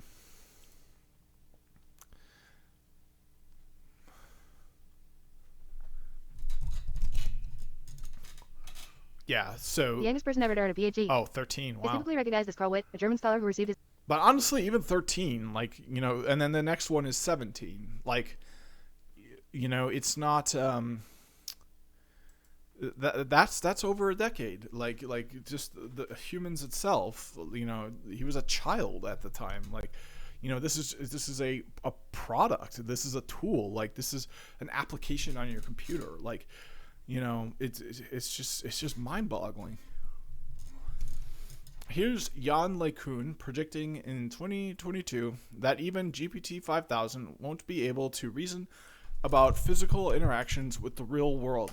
GPT 4 obviously does it with ease a year later. Here's Gary Marcus Walls predicted after GPT 2 being solved by GPT 3, and the Walls he predicted after GPT 3 being solved by GPT 4. Here's Professor Brian Kaplan losing his first ever public bet after previously famously having a perfect public betting track record.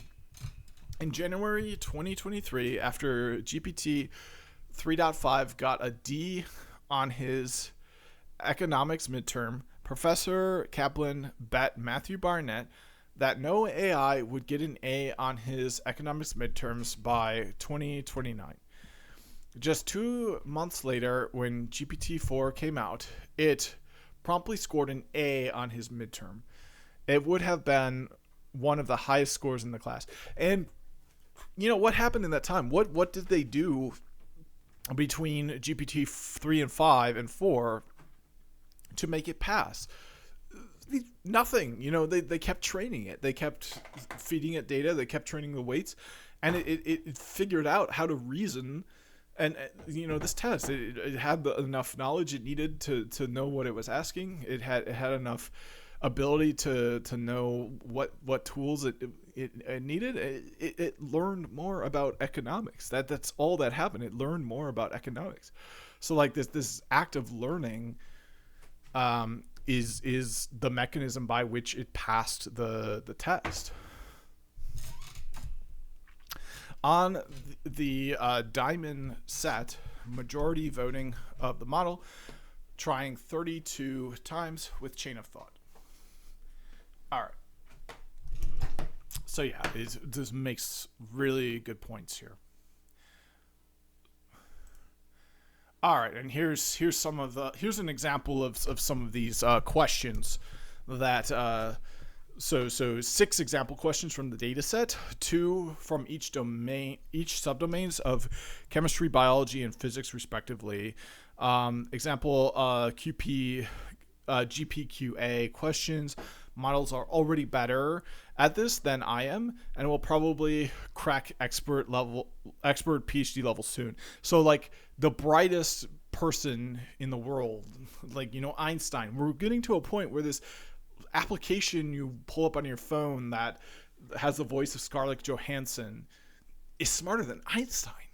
Like, we're getting to that point, and it's coming faster than the most optimistic people can imagine it happening.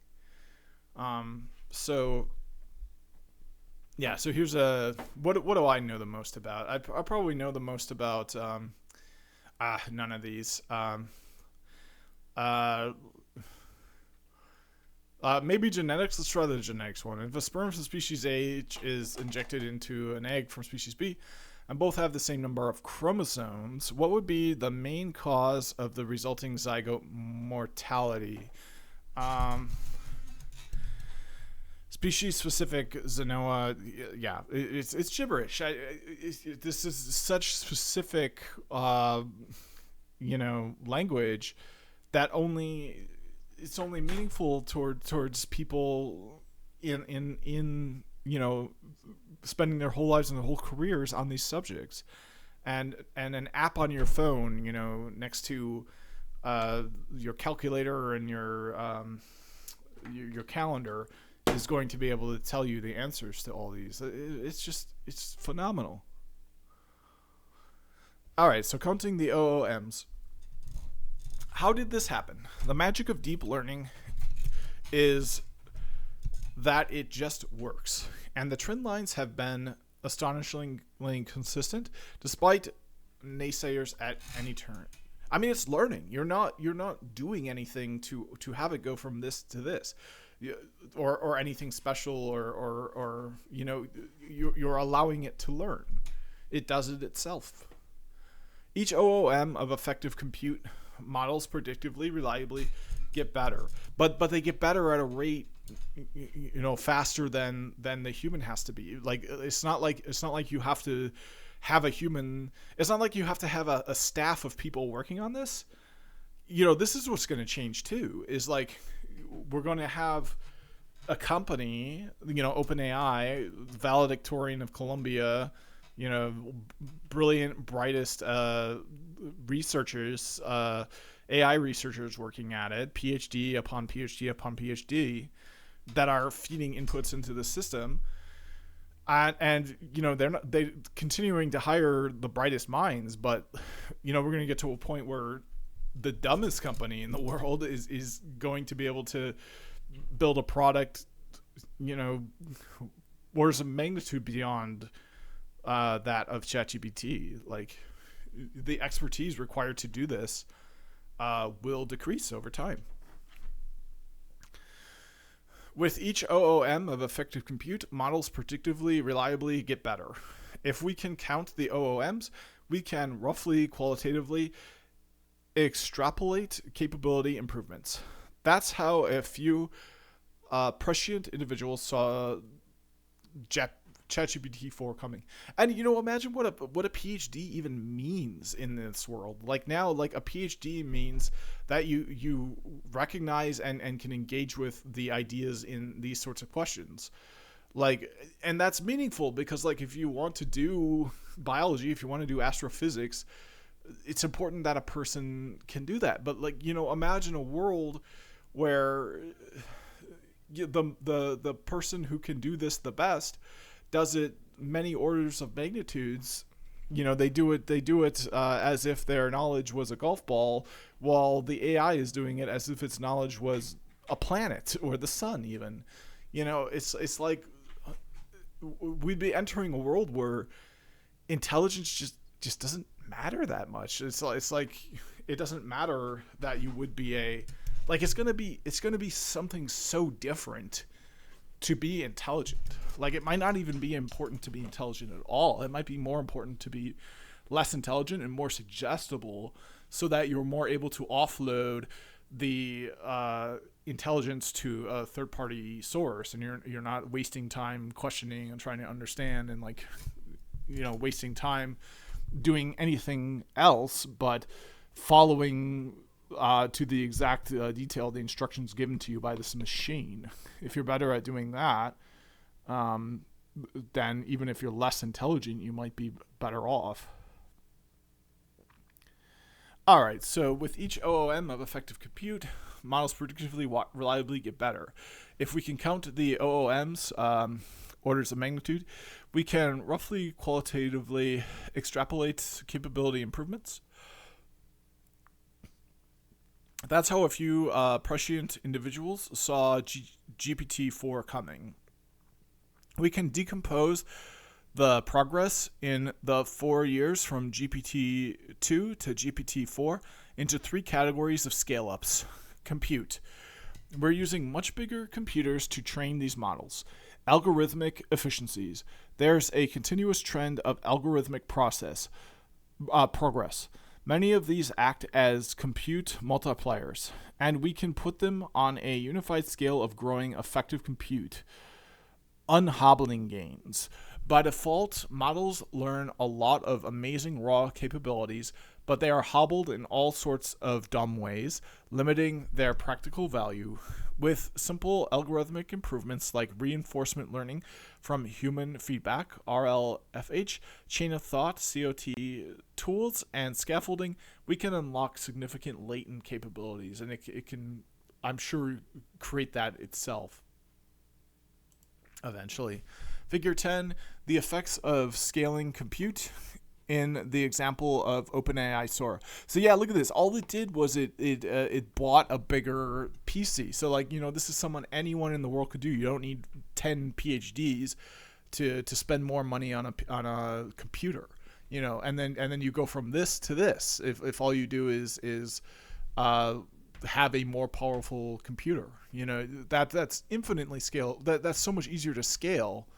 How much power is in your computer, rather than how many PhDs you can hire at your company. Like, I'm sure it's hard to hire the greatest and smartest minds on the planet. That's much harder than just investing more money into your company to buy bigger machines. And it's worth noting just how consistent these trend lines are. Combining the original scaling laws paper with some of the estimates on compute and compute efficiency scaling since then implies a consistent scaling trend over 15 orders of magnitude in effective compute. A common misconception is that scaling only holds for perplexity loss, but we see very clear and consistent scaling behavior on downstream performance on benchmarks as well. It's usually just a matter of finding the right log graph. For example, in the GPT-4 blog post, they show consistent scaling behavior for performance on coding problems over 6 OOMs, so a million times, of compute using MLPR, mean log pass rate. There are emergent capabilities. A Mirage paper makes a similar point.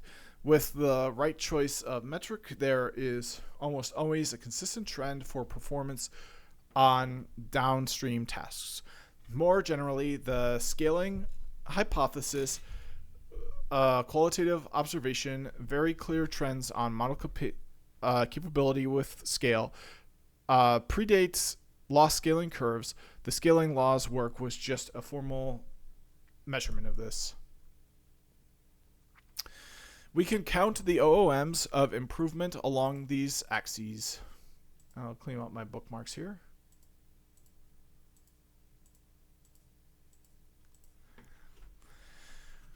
That is, trace a scale up for each in units of effective compute. 3x is 0.5 OOMs, 10x is 1 OOM, 30x is 1.5 OOMs, and 100x is 2 OOMs, and so on. We can also look at what we should expect on top of GPT-4 from 2023 to 2027. I'll go through each one by one, but the upshot is clear. We are rapidly racing through the OOMs. There are potential headwinds in the data wall, and I'll address, but overall it seems likely that we should expect another GPT-2 to GPT-4 sized jump on top of GPT-4 by 2027. I mean, it boggles the mind. I mean, like, think about what you could do from now to 2027. Like, you could go to school, but it'd take you 4 years to get your degree. In that time, you're going to have access to just an application on your phone that outperforms the most brilliant PhD students we have around the world. Like, it's unimaginable how this is going to change the world. And it's like, what good is a degree even then if you're taught to think on your own and reason through things yourself, when instead you could just be using your phone and getting a better solution. It changes everything. Yeah, it's wow. This is kind of getting me worked up more than I thought it would. All right, so compute. I'll start with the most commonly discussed driver of recent progress, throwing a lot more compute at models. Many people assume this is simply due to Moore's law, But even in the old days, when Moore's law was in its heyday, it was comparatively glacial. Perhaps 1 to 1.5 OOMs per decade. We are seeing much more rapid scale-ups in compute, close to 5 times the speed of Moore's law. So this is a good time to check into what Moore's law is. Instead, because of mammoth investments. So give me a quick primer on what Moore's law is. Yeah. It appears you might be referring to Moore's law, a well-known concept in the field of computer science and electronics, rather than Moore's law. Moore's law overview. Moore's law is an observation made by Gordon Moore, co-founder of Intel, in 1965. He predicted that the number of transistors on a microchip would double approximately every 2 years. So every 2 years, the price of computing would be cut in half, and then effectively, the power of the computing would double. So that is now a very slow measure of progress. Spending even $1 million on a single model used to be an outrageous thought nobody could entertain, and now that's pocket change. Because look at the value you get for your money. Imagine spending that in salaries to the brightest minds around the globe. You'd be you'd be lucky to hire a 10-person team. You'd be lucky to hire a 3-person team. It's not a good value the way it is to just pay for the compute. So there we go. So GPT 2, 3, 4, estimated compute. So yeah, it's growing more than Moore's law. Significantly more. Estimates of compute for GPT to the Epoch AI, and let's feed this into ChatGPT here, which I'm sure the author will love, and then we're gonna say, okay, so I'm reading something, and the author is making a point that Moore's law is slow, and this screenshot here is part of what the author is doing to make that point. So help the author make the point, and interpret the screenshot to make a comparison between the rate of growth in Moore's law and the rate of growth shown in the screenshot, and make it really simple for me to understand.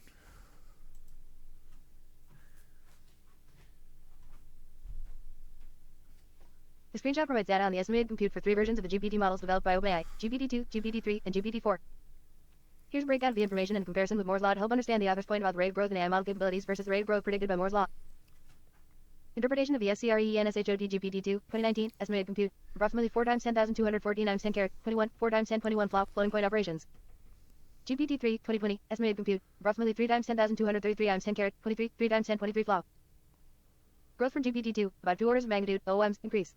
Yeah, so while Moore's law suggests a doubling, 1 OOM every 2 years, GPT models have grown growth rates of 1.5 to 2 OOMs within similar or shorter time frames. So it's so basically the takeaway is that advances in artificial intelligence are now happening at twice the rate of advances of computer technology, which is something really amazing to consider, because when you think about what your computer used to look like, even in 2016, but especially in 2010, in the 2000s area, in the 1990s, I mean, imagine the difference between Civilization 2, Age of Empires, those kinds of games, and the games we have now today. That rate of change that brought us to where we are today is happening at twice the speed when it comes to AI applications. Exactly. The takeaway is that advances in artificial intelligence are occurring at a rate significantly faster than the historical rate of advances in computer hardware, as described by Moore's law. Here's a summary that captures the essence of this: AI advancements versus. Yeah, so when you imagine like the game Pac-Man versus the game like Witcher 3, and the time span that advancement happened in, you can imagine what AI is today, now in 2024, being different than how it will be in 2035. And it's clear that you know, any little tiny wrinkle or wiggle in what we thought it couldn't do will be worked out, the same way we have virtual reality games today that are actually fun to play, like Beat Saber. Like, it's just unimaginable what the future will be like. Your analogy is spot on. The comparison between the technological evolution of games like Pac-Man to The Witcher 3 illustrates the dramatic advancements in computing power, graphics, and overall gaming experiences. This kind of transformation is a useful way to conceptualize the potential future advancements in AI. Visualization of technological advancement gaming evolution. Pac-Man, 1980, simple 2D graphics, limited AI for ghost movements, and basic gameplay mechanics. Yeah, so, and then, that's happening at a rate that it's going to be less than the rate that is happening with AI advancement. Absolutely, your observations are quite accurate. The rate of advancement in AI is indeed outpacing the historical rate of advancement in computer hardware and technology as described by Moore's law. Here's a more detailed look at how AI is advancing faster and what that means for the future. Accelerated rate of AI advancement. Moore's law. Traditionally, Moore's law has guided expectations around the doubling of transistors and integrated circuits every 2 years, resulting in exponential growth in computing power. This has driven the tremendous improvements in technology. Yeah, so absolutely mind-boggling. We can use public estimates from Epoch AI, a source widely respected for its excellent analysis of AI trends, to trace the compute scale-up from 2019 to 2023. GPT-2 to GPT-3 was a quick scale-up, but there was a large overhang of compute scaling from a smaller experiment to using an entire data center to train a large language model. With the scale-up from GPT-3 to GPT-4, we transitioned to a modern regime, having to build an entirely new, much bigger cluster for the next model. And yet, the dramatic growth continued. Overall, Epoch AI estimates suggest that GPT-4 training used 3,000 to 10,000 more raw compute than GPT-2. In broad strokes, this is just the continuation of a longer running trend. For the last decade and a half, primarily because of broad scale-ups in investment and specializing chips for AI workloads in the form of GPUs and TPUs, the training compute used for frontier AI systems has grown at roughly 0.5 OOMs per year.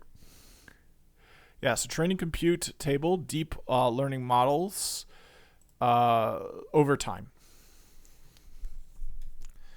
So training compute of notable models. So yeah,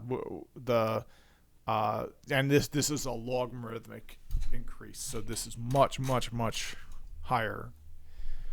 Yeah.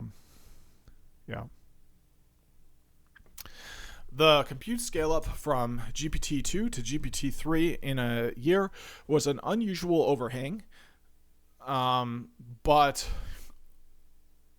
all the indications are that the longer run trend will continue. The SF rumor mill is abreast with dramatic tales of huge GPU orders. The investments involved will be extraordinary, but they are in motion. I will go into this more later in the series. In 3A, Racing to the $1 trillion cluster, based on that analysis, an additional 2 OOMs of compute, a cluster in the tens of billions of dollars, seems very likely to happen by the end of 2027. Even a cluster closer to 3 OOMs of compute, 100 billion, seems plausible and is rumored to be in the works at Microsoft/OpenAI. And that's interesting that he says it that way. He basically says it as though they are the same company.